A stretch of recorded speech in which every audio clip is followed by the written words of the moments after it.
Hey everyone, in this video I'll be showing you how to clear all or delete your components from Workspace in LTSpice.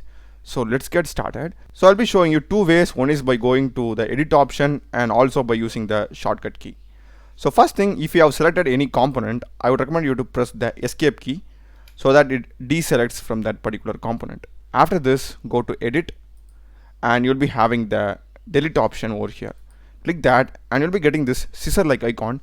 You need to just right click on your mouse and drag it. So this basically erases all the components which are inside this square, and if you leave your right click, these components will be deleted. So if I just scroll out and just draw like this, all these components will be completely removed from the screen. So this is the file option, and if you want a shortcut way to do this, again go to your component, press the backspace key. Okay, you'll be getting the same scissor icon and you can just draw a square and delete them all. So this is the shortcut key, backspace.